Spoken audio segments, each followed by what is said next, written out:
nas instalações da Northrop Grumman em Palmdale, Califórnia. Uma manhã fria de dezembro de 2022 marcou um momento que poucos observadores externos compreenderam completamente em sua magnitude histórica.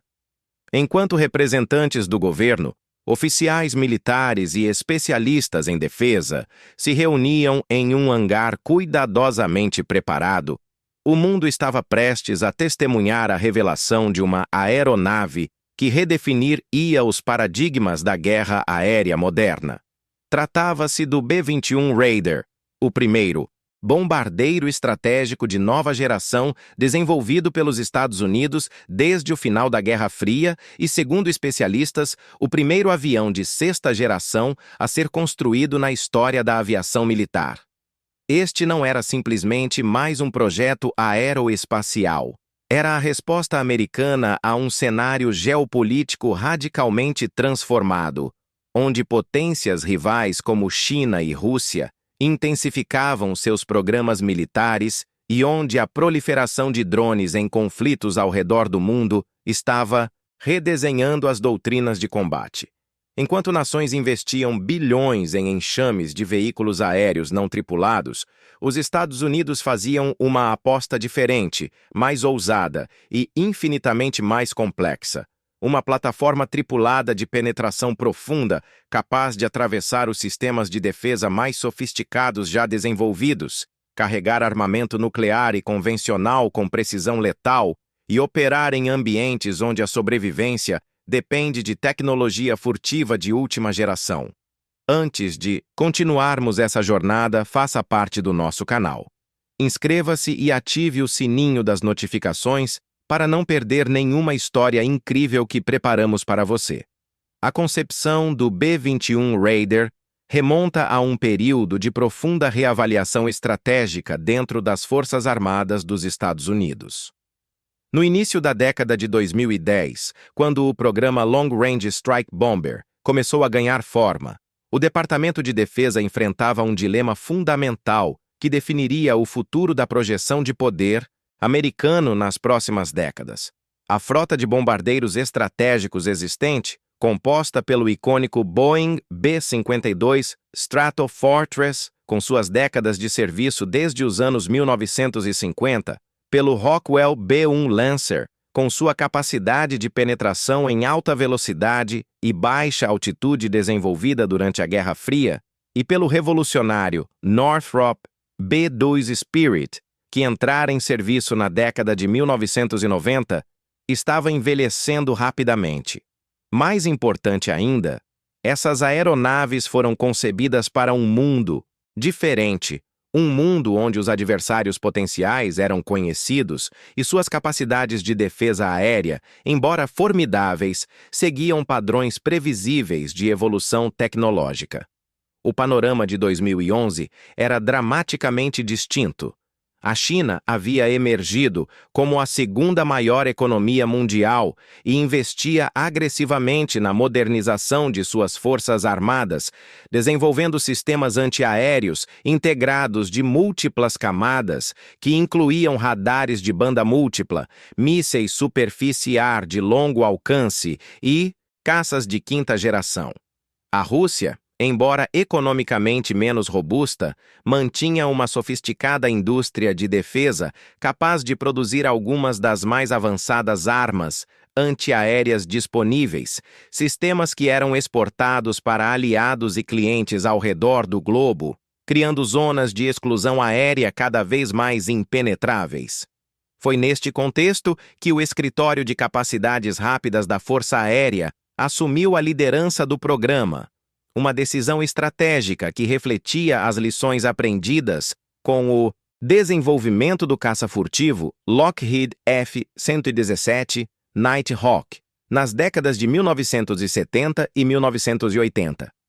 A abordagem do Escritório de Capacidades Rápidas privilegiava a utilização de tecnologias maduras e comprovadas em uma nova plataforma, permitindo que o foco do desenvolvimento se concentrasse na integração e na aplicação inovadora de sistemas existentes, em vez de correr os riscos e os atrasos associados ao desenvolvimento de tecnologias completamente novas e não testadas. Esta filosofia de gestão de risco se mostraria fundamental para o sucesso subsequente do programa. Em outubro de 2015, após um rigoroso processo de competição que envolveu propostas de 2 consórcios liderados por gigantes da indústria aeroespacial americana, a Northrop Grumman foi selecionada como contratante principal para o desenvolvimento e produção do que seria oficialmente designado como B-21 em fevereiro de 2016. A escolha da designação era carregada de simbolismo. O número 21 representava o bombardeiro do século XXI, uma plataforma concebida desde o início para enfrentar as ameaças e os desafios de uma nova era de competição entre grandes potências. A decisão de nomear a aeronave como Raider em setembro de 2016 trouxe uma profundidade histórica adicional ao programa que ressoava profundamente dentro da comunidade militar americana. O nome honrava os 80 aviadores que, sob o comando do então tenente-coronel James Harold Doolittle, executaram uma das missões mais ousadas da Segunda Guerra Mundial em 18 de abril de 1942. Naquela operação histórica, 16 bombardeiros médios B-25 Mitchell foram lançados do porta-aviões USS Hornet a aproximadamente 600 milhas da costa japonesa, uma distância muito maior que a planejada originalmente devido à detecção precoce da força-tarefa por embarcações patrulha japonesas. Os bombardeiros atacaram alvos industriais e militares em Tóquio e outras cidades japonesas, causando danos físicos modestos, mas infligindo um golpe psicológico devastador no Império Japonês ao demonstrar que o território metropolitano não estava imune a ataques aéreos americanos. O ataque de Doolittle forçou o Japão a reter 4 grupos de caças na defesa territorial durante 1942 e 1943, quando essas aeronaves eram desesperadamente necessárias no Pacífico Sul, e contribuiu diretamente para a decisão japonesa de acelerar seus planos de ataque à ilha de Midway, resultando na batalha decisiva que mudou o curso da guerra no Pacífico, em junho de 1942. A coragem e o espírito inovador demonstrados pelos Doolittle Raiders tornaram-se lendários, e a presença do tenente-coronel Richard Cole, o último sobrevivente vivo dos Raiders naquele momento, na cerimônia de nomeação em 2016, criou uma conexão tangível entre gerações de aviadores que enfrentaram desafios aparentemente impossíveis em defesa de sua nação. Enquanto o B-21 avançava através de seu desenvolvimento altamente classificado, o mundo testemunhava uma transformação dramática na natureza da guerra moderna através da proliferação e da evolução dos veículos aéreos não tripulados. O que havia começado como plataformas relativamente simples de reconhecimento e vigilância nas primeiras décadas do século XXI evoluiu rapidamente para uma categoria de armas que estava redefinindo fundamentalmente como as nações conduziam operações militares. Na década de 2010, a tecnologia de drones tornou-se acessível não apenas para grandes potências militares, mas também para nações menores, grupos não estatais e até organizações criminosas. A China emergiu como um dos líderes globais na produção e exportação de drones militares, desenvolvendo plataformas como o Wing-Lung Segois, que ofereciam capacidades comparáveis aos drones americanos MQ-9 Reaper a uma fração do custo. Entre 2018 e meados de 2024, a China foi responsável por mais de 26% das vendas globais de drones militares, estabelecendo relações de defesa com dezenas de nações que anteriormente não tinham acesso a essa tecnologia devido a restrições políticas ou econômicas. A Turquia, com seu Bayraktar TB2, tornou-se outro grande exportador, representando 65% das vendas combinadas de drones armados entre China, Turquia e Estados Unidos durante esse período. A invasão russa da Ucrânia em fevereiro de 2022 catalisou uma revolução na guerra de drones que surpreendeu até os observadores mais experientes. O conflito foi rapidamente caracterizado como a primeira guerra de drones da história, com ambos os lados empregando uma variedade estonteante de sistemas não tripulados que variavam desde drones comerciais modificados de prateleira, custando algumas centenas de dólares, até sofisticadas plataformas de longo alcance capazes de voar milhares de quilômetros e carregar cargas explosivas substanciais. A Ucrânia, enfrentando uma desvantagem significativa em termos de equipamento militar convencional, abraçou a tecnologia de drones com uma criatividade e uma agilidade que estabeleceram novos padrões para a adaptação tática em tempo de guerra.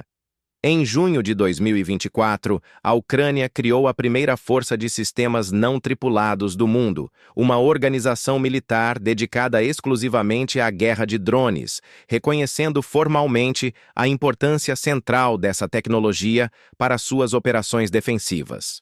A Rússia seguiu esse exemplo em novembro de 2025, com a criação de sua própria força de sistemas não tripulados. Os drones ucranianos não se limitaram ao domínio aéreo. Drones marítimos de superfície e submarinos foram empregados com efeito devastador contra a frota do Mar Negro russa, afundando múltiplos navios e efetivamente negando à Rússia o controle de partes substanciais do Mar Negro, uma conquista que poucos analistas teriam considerado possível quando a guerra começou. A guerra na Ucrânia demonstrou tanto o potencial transformador quanto as limitações inerentes da tecnologia de drones.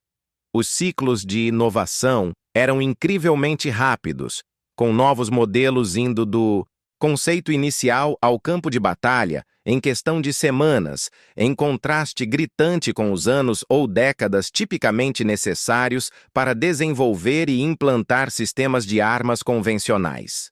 Drones de primeira pessoa carregados com explosivos, controlados por operadores usando óculos de realidade virtual, tornaram-se a arma preferida para atacar veículos blindados e posições fortificadas.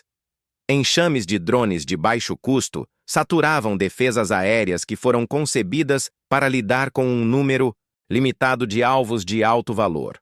No entanto, a guerra também expôs vulnerabilidades fundamentais. A guerra eletrônica provou ser extremamente eficaz contra drones que dependiam de comunicações de rádio, levando à corrida para desenvolver drones com fios de fibra ótica que mantinham conexão física com seus operadores. A dependência da Ucrânia em componentes chineses para seus drones criou vulnerabilidades de cadeia de suprimentos que se tornaram evidentes quando a China começou a restringir exportações.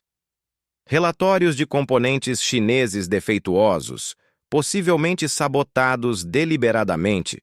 levantaram questões sobre a confiabilidade de depender de fornecedores potencialmente hostis para a tecnologia crítica de defesa.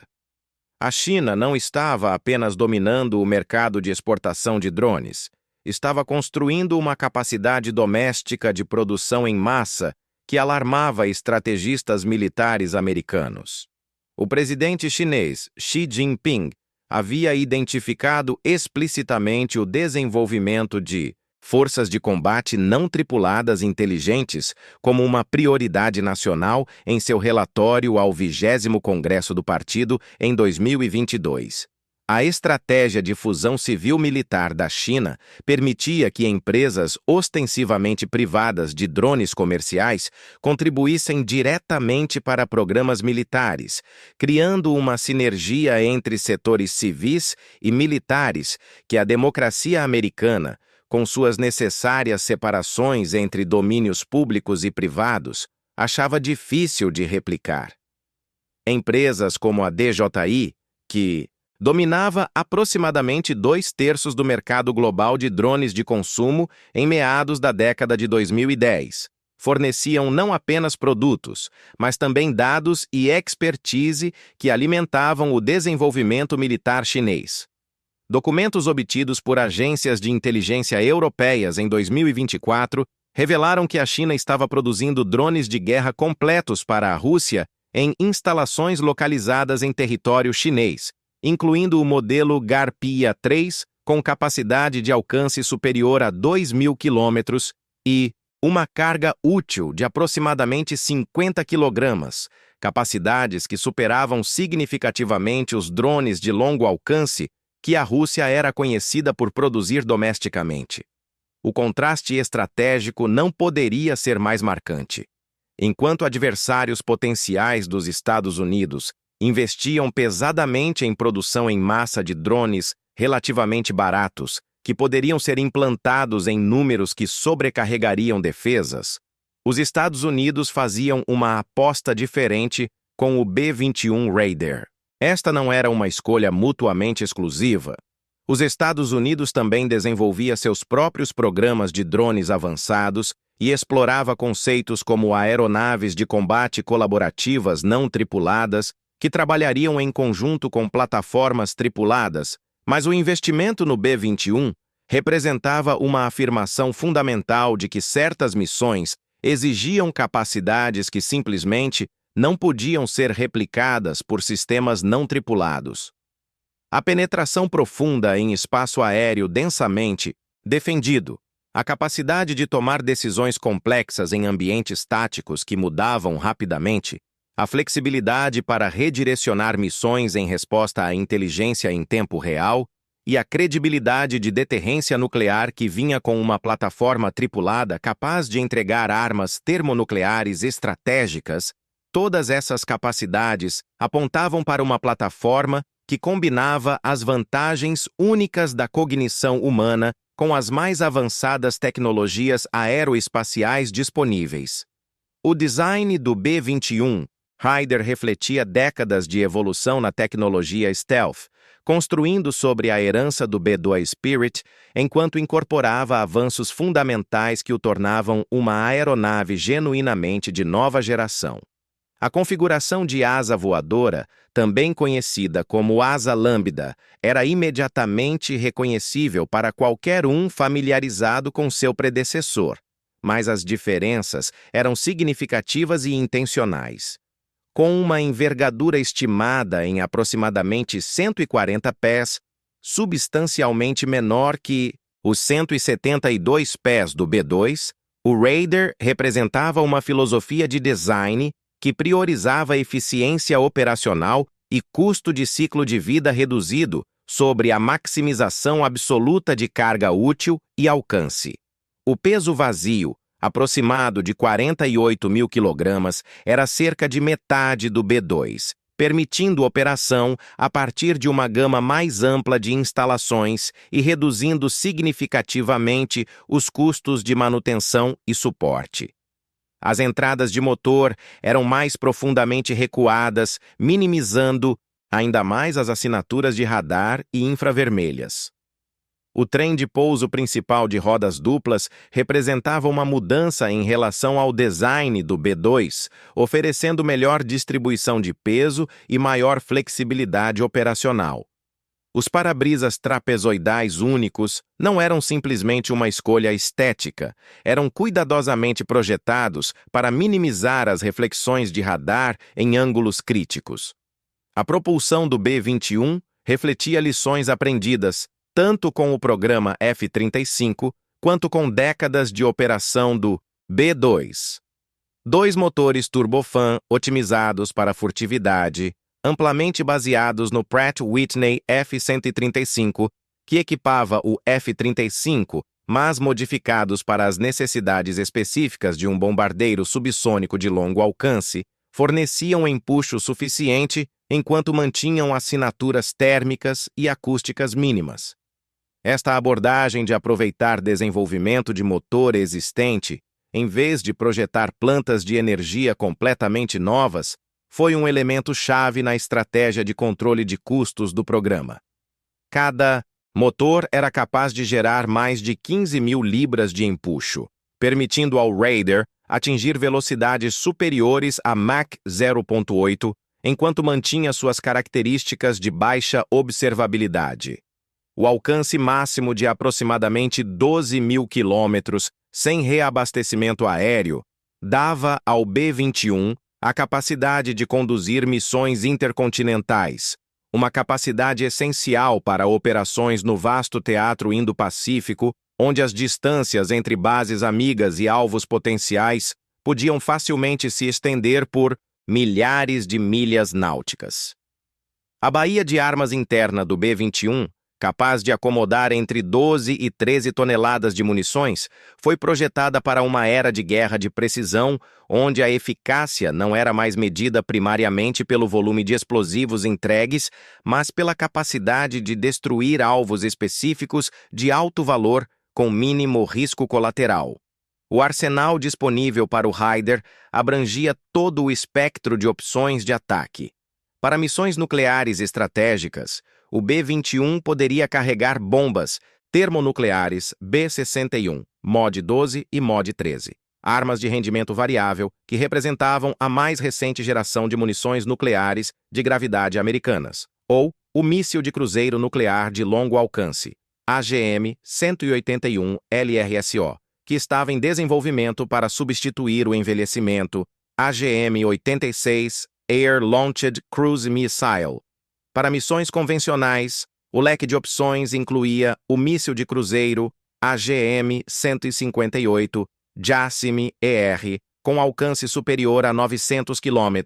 permitindo ao Raider atacar alvos bem defendidos enquanto permanecia fora do alcance das defesas aéreas inimigas. Bombas guiadas por GPS como a MK-82 e MK-84, com kits de orientação JDAM, que transformavam munições de queda livre em armas de precisão capazes de acertar alvos com precisão de metros, e potencialmente a bomba Massive Ordnance Penetrator, de 30.000 libras, projetada especificamente para destruir bunkers profundamente enterrados e instalações nucleares fortificadas. O que verdadeiramente diferenciava o B-21 de gerações anteriores de bombardeiros, no entanto, não era simplesmente sua forma exterior ou seu arsenal impressionante, mas a arquitetura digital fundamental que permeava cada aspecto de seu design e operação. O programa B-21 havia abraçado desde o início o conceito de engenharia digital, criando modelos computacionais detalhados da aeronave inteira antes que a primeira peça física fosse fabricada. Esta abordagem permitiu que engenheiros identificassem e resolvessem problemas de design no domínio virtual, onde mudanças custavam uma fração do que custariam se descobertos durante a fabricação ou testes físicos. Os testes estáticos em solo do ativo de teste G1 confirmaram a integridade estrutural do bombardeiro e validaram os modelos de design digital com uma precisão que superou padrões da indústria, pavimentando o caminho para plataformas e sistemas de próxima geração. A arquitetura aberta do B-21, uma filosofia de design que priorizava padrões e interfaces comuns em vez de sistemas proprietários fechados, significava que sensores avançados, sistemas de comunicação ou armamentos desenvolvidos por diversos fornecedores poderiam ser integrados na aeronave sem exigir redesign extensivo. Esta modularidade não era apenas uma conveniência técnica, era um imperativo estratégico em uma era onde a obsolescência tecnológica poderia ocorrer em questão de anos em vez de décadas. A fábrica de software dedicada, estabelecida para o programa B-21, estava desenvolvendo capacidades muito além da linha de base de entrada em serviço, criando um fluxo contínuo de atualizações e melhorias que podiam ser implantadas através de upgrades de software ágil, em vez dos tradicionais programas de bloco de upgrade que caracterizavam aeronaves de gerações anteriores. Esta abordagem refletia uma mudança fundamental em como a Força Aérea concebia o ciclo de vida de suas plataformas. Em vez de um bombardeiro que seria produzido em uma configuração padrão e depois atualizado periodicamente através de programas multibilionários de modificação, o B-21 era concebido como uma plataforma em constante evolução que se adaptaria continuamente a ameaças emergentes e tecnologias novas. A migração bem-sucedida de sistemas terrestres do B-21 para um ambiente de nuvem, incluindo o gêmeo digital da aeronave que espelhava cada sistema e componente em formato virtual, criou uma infraestrutura digital robusta que reduziria custos de manutenção e aumentaria a disponibilidade operacional ao longo de décadas de serviço. O primeiro B-21, apelidado de Cerberus, em homenagem ao guardião de 3 cabeças do submundo na mitologia grega,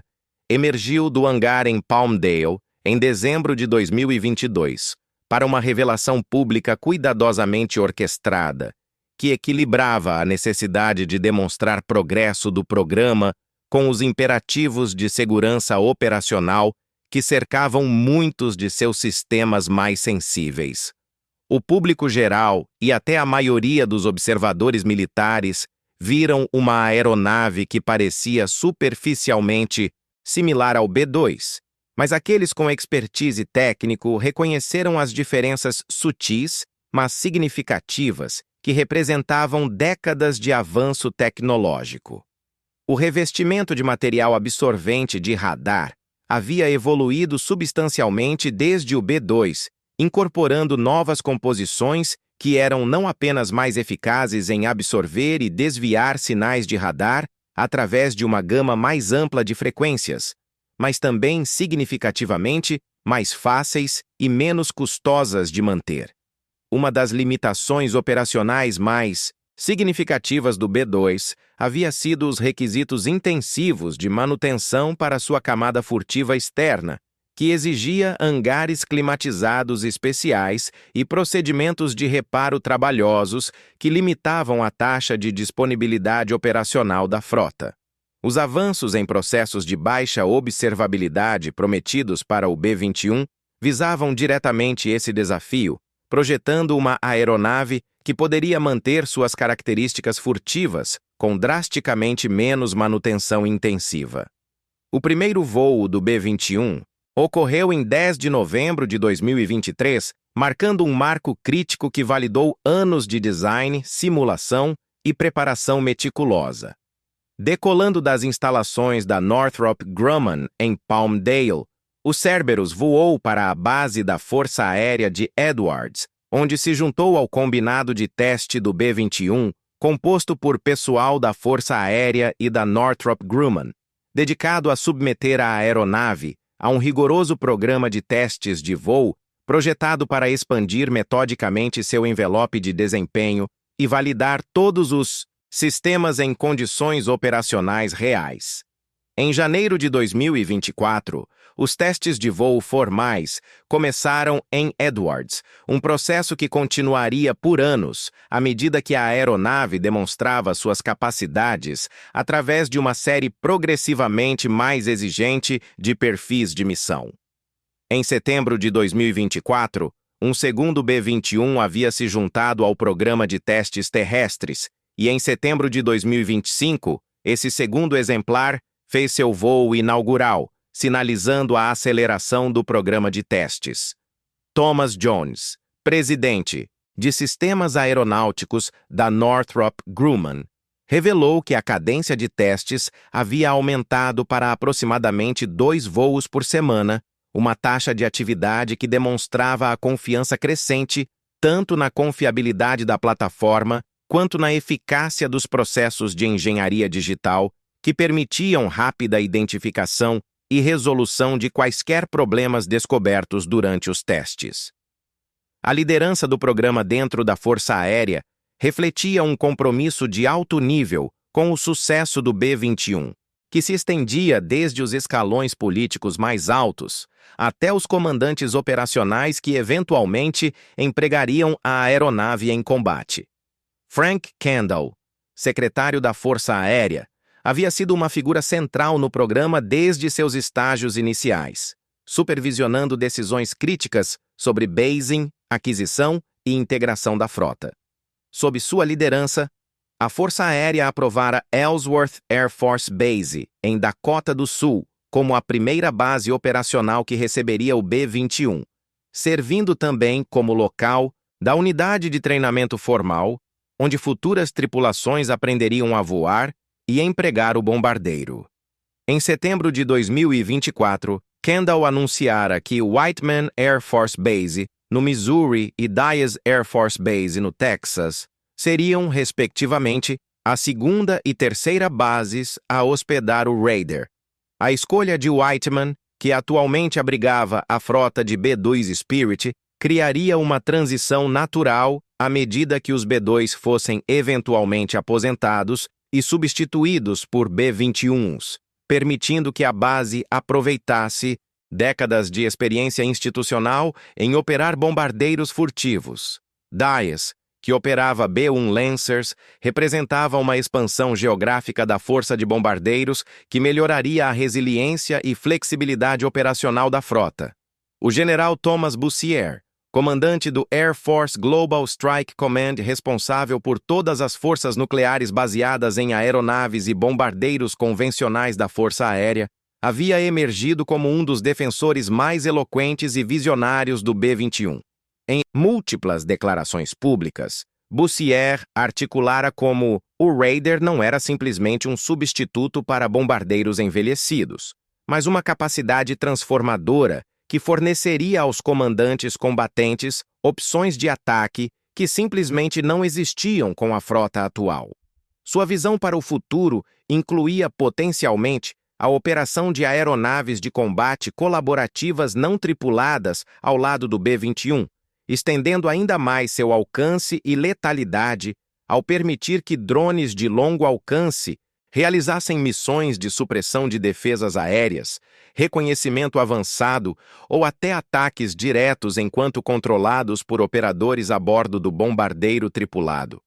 Bussière também havia proposto uma mudança significativa na configuração da tripulação do B-21, recomendando que, em vez de 2 pilotos, a aeronave operasse com um piloto e um oficial de sistemas de armas especializado que poderia gerenciar a complexa mistura de sensoriamento, guerra eletrônica, gerenciamento de batalha em tempo real e emprego de armas que caracterizaria operações de combate modernas.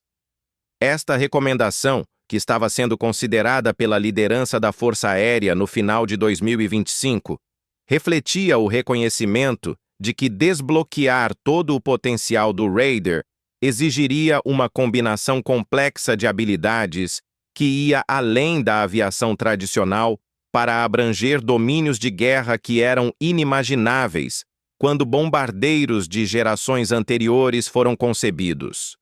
A produção do B-21 estava avançando em Palmdale, onde pelo menos 6 fuselagens estavam em vários estágios de montagem final e teste no final de 2024. A Northrop Grumman havia feito investimentos substanciais em técnicas de manufatura avançadas que aproveitavam realidade aumentada, modelagem digital e automação para reduzir riscos de produção e melhorar eficiência. Técnicos usavam ferramentas de realidade aumentada que permitiam visualizar tarefas e resolver problemas antes de tocar fisicamente a aeronave, reduzindo erros e acelerando processos de montagem. A integração de peças de fornecedores era facilitada através de modelos digitais que asseguravam compatibilidade antes que componentes físicos chegassem à linha de produção. Estes avanços haviam reduzido riscos, apoiado eficiência e cultivado expertise através da força de trabalho de manufatura, criando uma base de conhecimento que seria crítica à medida que a produção escalasse de protótipos iniciais para a produção de baixa taxa e, eventualmente, para a produção em plena taxa. O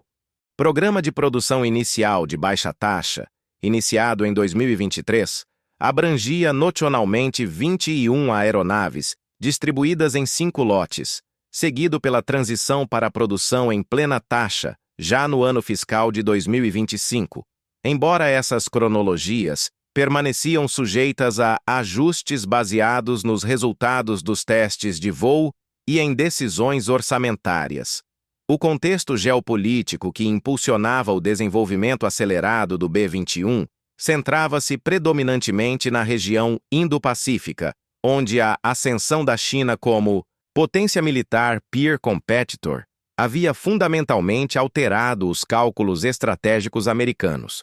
Ao contrário de bombardeiros de gerações anteriores que foram primariamente projetados com a União Soviética em mente, o B-21 foi explicitamente concebido com operações do Comando do Indo-Pacífico em mente, considerando os desafios únicos de projetar poder através das vastas distâncias oceânicas que caracterizavam esse teatro, enquanto enfrentava alguns dos sistemas de defesa aérea mais sofisticados e densamente concentrados, já implantados. A China havia investido décadas e recursos substanciais desenvolvendo o que analistas militares chamavam de estratégia anti-acesso e negação diária, uma abordagem em camadas projetada para manter forças americanas longe de suas costas e negar aos Estados Unidos a capacidade de operar livremente no primeiro cadeia de ilhas que se estendia do Japão através de Taiwan até as Filipinas.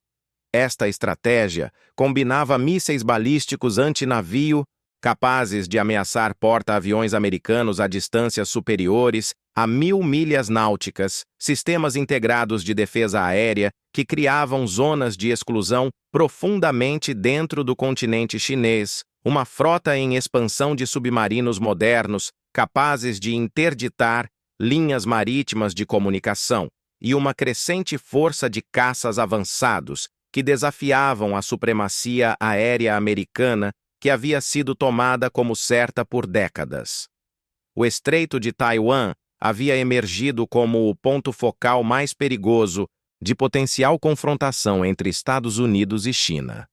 Pequim havia deixado inequivocamente claro que considerava Taiwan uma província rebelde que deveria ser reunificada com o continente, pela força se necessário, enquanto os Estados Unidos mantinham um compromisso de longa data, embora deliberadamente ambíguo, de apoiar Taiwan contra a coerção. A massiva expansão militar chinesa que se desdobrara nas 2 décadas anteriores havia sido amplamente impulsionada pela determinação de desenvolver as capacidades necessárias para tomar Taiwan por assalto de força, se ordenado pela liderança de Pequim, e para derrotar qualquer intervenção americana que pudesse tentar impedir tal operação.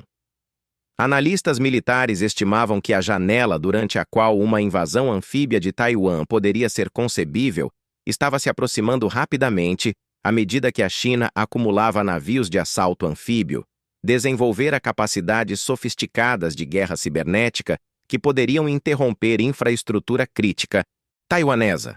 e refinara doutrinas operacionais através de exercícios extensivos que simulavam cenários de invasão.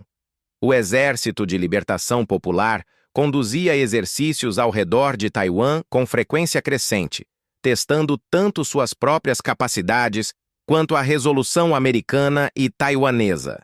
Dentro deste contexto estratégico tenso, o B-21 Raider representava uma afirmação de que os Estados Unidos mantinha capacidades assimétricas que poderiam negar à China a confiança de que uma invasão de Taiwan poderia ter sucesso. A habilidade do Raider de penetrar defesas aéreas chinesas e atacar alvos críticos profundamente dentro do continente, incluindo instalações de comando e controle, bases navais e aéreas e nós de infraestrutura críticos, criava dilemas de defesa fundamentais para planejadores militares chineses.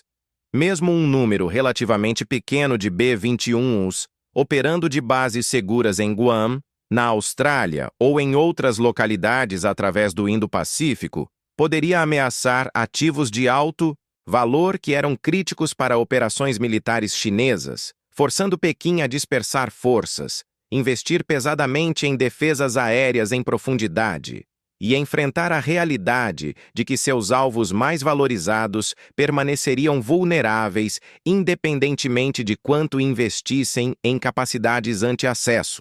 Esta era precisamente a função de deterrência que o B-21 foi projetado para fornecer, não através da promessa de destruição total, mas através da demonstração de que os custos de agressão seriam, intoleravelmente altos.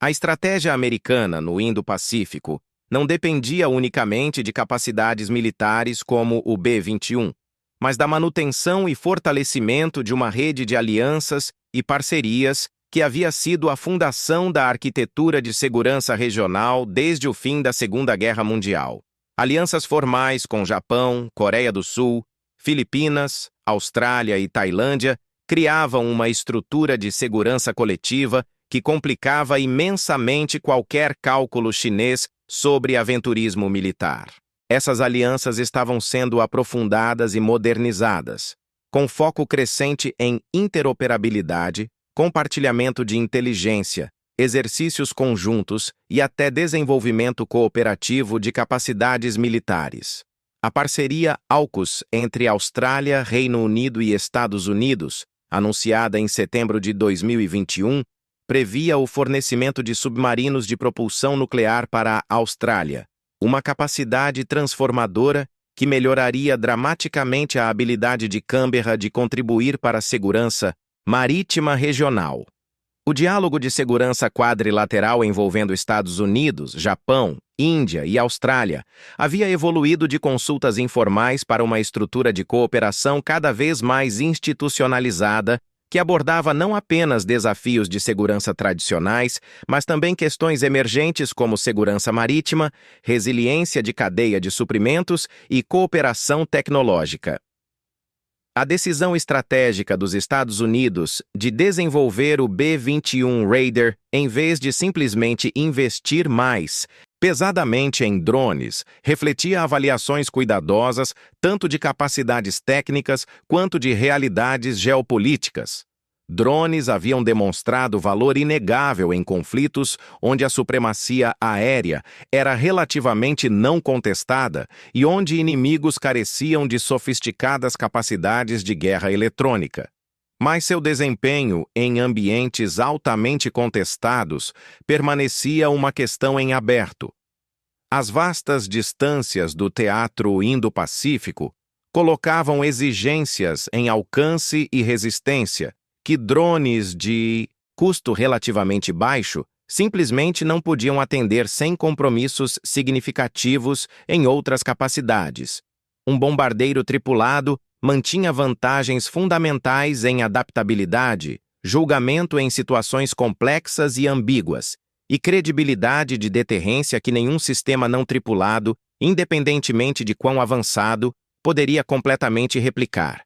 A presença de tripulações humanas criava um cálculo político diferente sobre o emprego de força, exigindo níveis mais altos de autorização e supervisão, que em muitos casos serviam como salvaguardas apropriadas contra escalonamento descontrolado. Para missões nucleares em particular, a Força Aérea e o establishment de segurança nacional mais amplo mantinham um forte compromisso com plataformas tripuladas que asseguravam controle humano positivo sobre essas armas mais consequentes. O custo do programa B-21 havia sido um tópico de intensa escrutínio desde seu início, com estimativas de custo unitário médio por aeronave, variando dependendo de quantas seriam eventualmente produzidas e como custos de desenvolvimento eram alocados. Declarações oficiais colocavam o custo aproximado em 700 milhões de dólares por aeronave em dólares de então,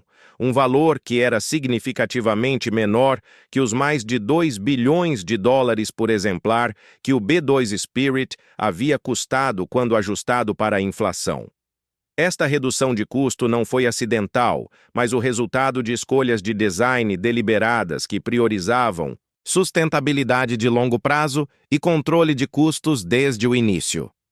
A utilização de motores baseados em plantas de energia existentes, a ênfase em arquitetura aberta que evitava lock-in proprietário caro, a aplicação de engenharia digital que reduzia riscos de produção, e a meta de produzir pelo menos 100 aeronaves que proporcionaria economias de escala, todas estas decisões contribuíam para tornar o B-21 mais acessível que seu predecessor mesmo, enquanto incorporava avanços tecnológicos substanciais. A Northrop Grumman havia alertado que enfrentava potenciais custos de até 1,2 bilhões de dólares nos primeiros 5 anos de produção de baixa taxa devido a aumentos de custos relacionados à inflação que não foram antecipados quando propostas foram submetidas em 2015. Mas a companhia permanecia comprometida com o programa e continuava a investir em sua própria infraestrutura para suportar produção.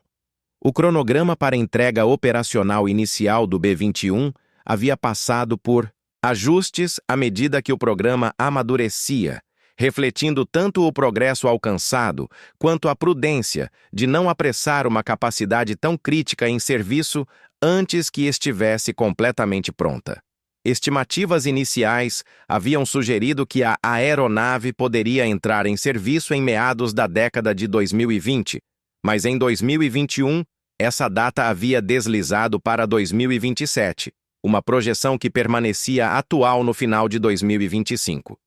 Esta cronologia refletia a complexidade inerente de desenvolver e testar uma aeronave altamente classificada com capacidades sem precedentes, bem como a determinação de evitar as armadilhas de programas anteriores que haviam sido pressionados a declarar capacidade operacional inicial antes que sistemas críticos estivessem totalmente maduros. Os primeiros B-21s operacionais seriam entregues ao Air Force Global Strike Command em Ellsworth Air Force Base, onde a unidade de treinamento formal começaria o processo de converter tripulações experientes de bombardeiro para a nova plataforma.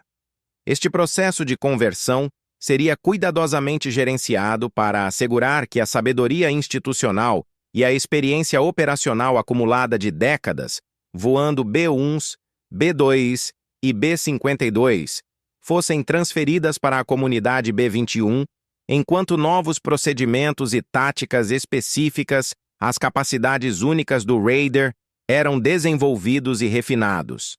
A transição da frota de bombardeiros, que ocorreria nas próximas 2 décadas, à medida que o B-21 entrasse em serviço e bombardeiros mais antigos fossem aposentados, representaria uma das transformações mais significativas da Força de Bombardeiros Americanos desde a Guerra Fria. O plano previa que o B-21 eventualmente substituísse tanto o B-1 Lancer quanto o B-2 Spirit até aproximadamente 2040, criando uma frota de bombardeiros composta primariamente de B-21s e versões modernizadas do Venerable B-52 Stratofortress. O B-52, que entrara em serviço originalmente na década de 1950 e havia se tornado um dos símbolos mais duradouros do poder aéreo americano através de sua participação em virtualmente cada conflito importante que os Estados Unidos havia lutado nos últimos 70 anos, estava passando por extensivas atualizações que incluíam novos motores, aviônicos modernizados e capacidades de armas expandidas que permitiriam que a plataforma permanecesse eficaz bem até a década de 2050. A combinação do B-21 como penetrador furtivo, capaz de operar nos ambientes mais contestados, e o B-52 como plataforma de standoff, capaz de lançar armas de longo alcance de fora do alcance de defesas aéreas inimigas, forneceria aos comandantes uma flexibilidade sem precedentes para empregar poder aéreo através de todo o espectro de conflito.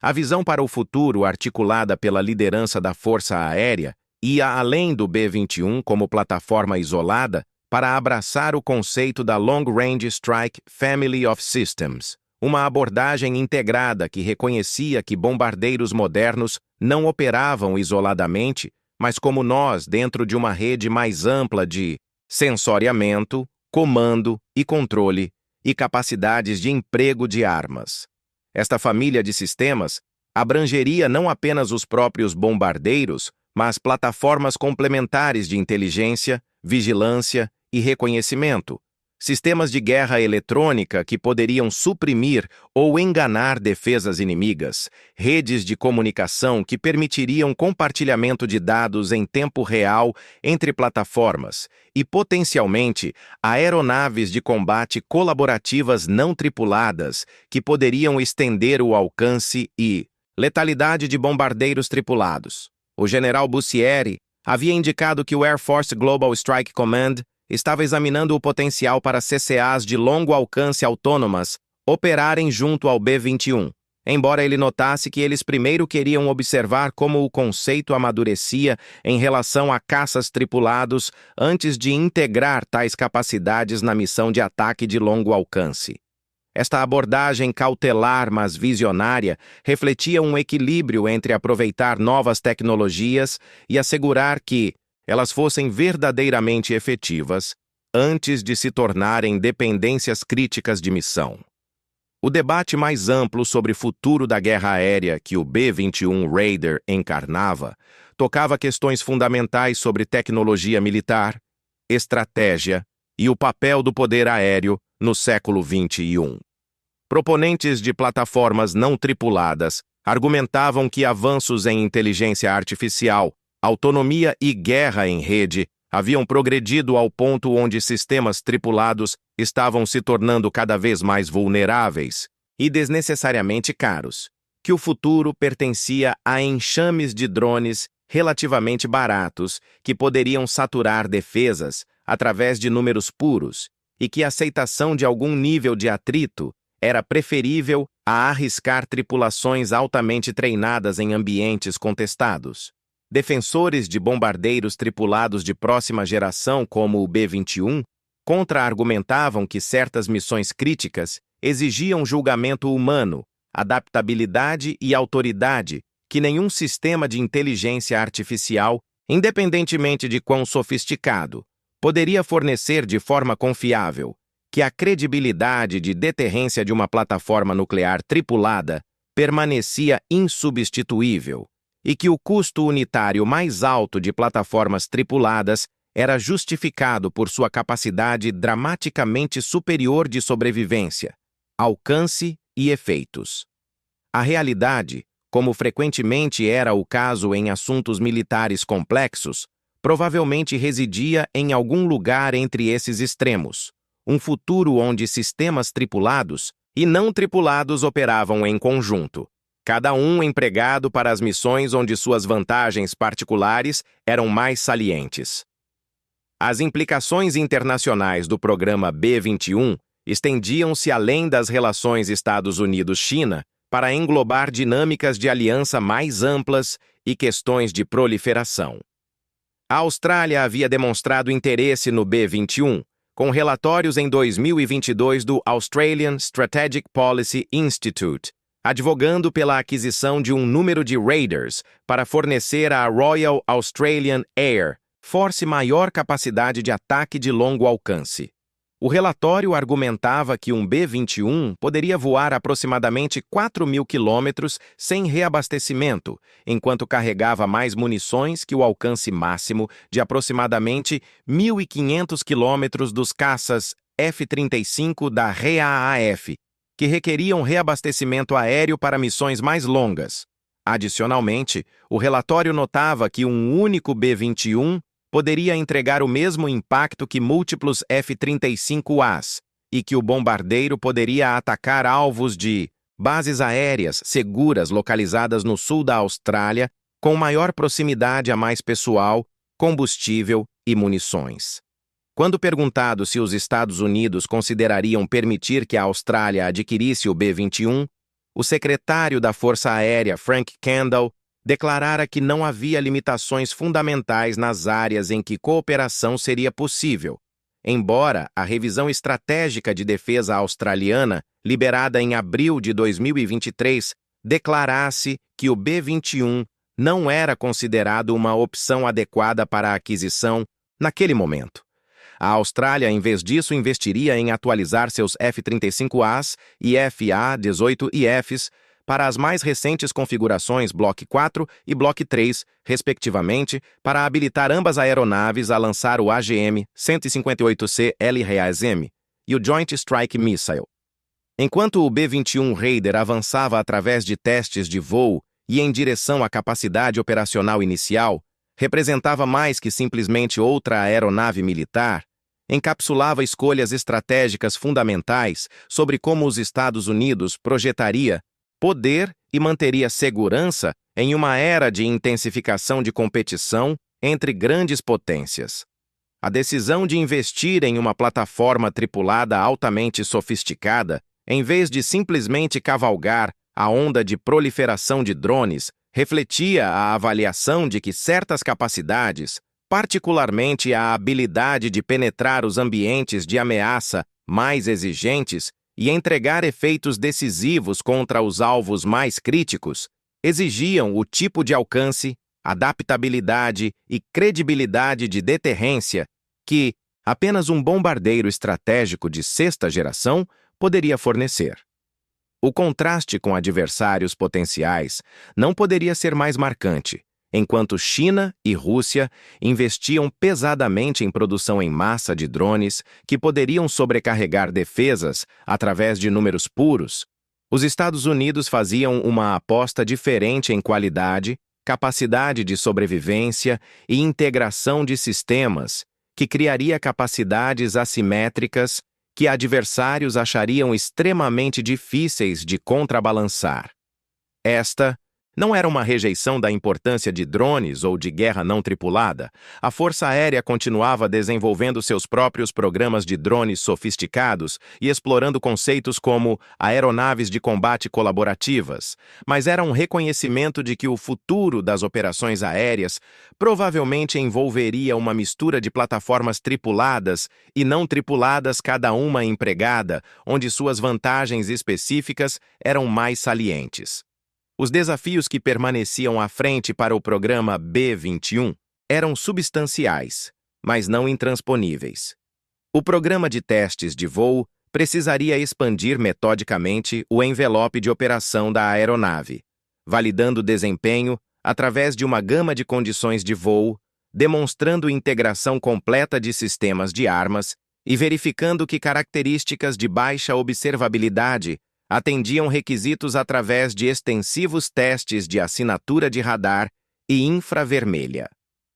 A transição de protótipos de teste para aeronaves de produção operacional sempre trazia riscos de que problemas não detectados durante desenvolvimento pudessem emergir e requerer modificações custosas. A necessidade de manter sigilo extremo sobre muitos aspectos do programa complicava tanto supervisão pública quanto cooperação internacional, que poderia de outra forma aumentar capacidades. A dependência em cadeias de suprimentos globais para componentes críticos criava vulnerabilidades potenciais que precisariam ser gerenciadas através de fornecimento cuidadoso e potencialmente produção doméstica redundante de itens mais sensíveis. O ambiente fiscal que a Força Aérea enfrentava, com múltiplas demandas concorrentes em recursos limitados, abrangendo modernização de caças, reabastecimento da força de mísseis balísticos intercontinentais, desenvolvimento de capacidades espaciais e cibernéticas, e manutenção de prontidão através de operações e manutenção contínuas, significava que cada decisão orçamentária sobre o B-21 seria rigorosamente escrutinada. No entanto, o argumento fundamental para o programa permanecia compelente.